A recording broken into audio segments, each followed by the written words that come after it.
Y a-t-il vraiment une rareté de carburant ou s'agit-il juste d'un retard dans la livraison? En tout cas, dès que le carburant se fait rare, on le remarque rapidement.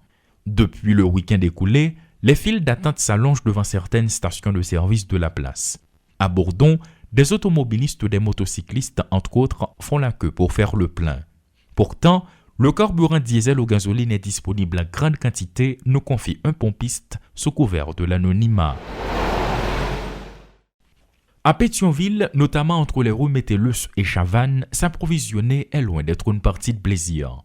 Pourtant, depuis ce mardi matin, il n'y a plus de gasoline, confirme l'un des responsables de cette station, qui ajoute que plusieurs pompes sont déjà fermées. Près de là, précisément au carrefour des rues Rigaud et Chavannes, c'est le même constat. Les fameux galons jaunes sont de retour.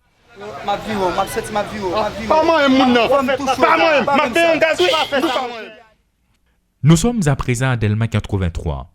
Cette station qui reste parfois ouverte jusqu'à 8 heures du soir est fermée. Les clients font demi-tour, même si certains se disent prêts à attendre une éventuelle reprise des activités en cours de journée. Toutefois, cette fermeture attire l'attention et suscite pas mal de questions.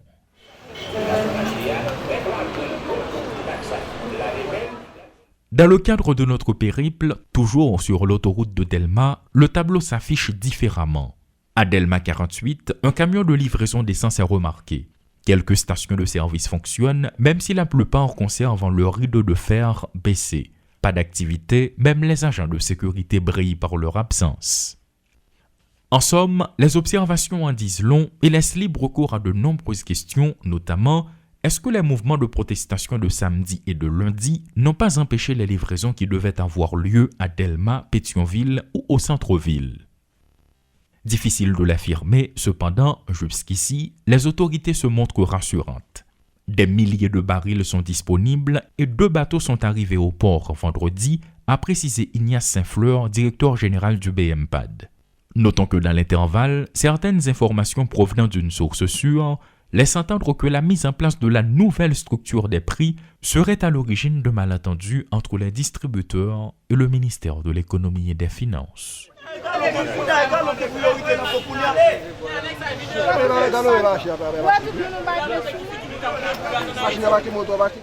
C'est le refrain d'une chanson que de nombreux citoyens de la capitale sont obligés de répéter. Cette semaine, le carburant est disponible et durant l'autre, les rumeurs laissent croire à une éventuelle rareté.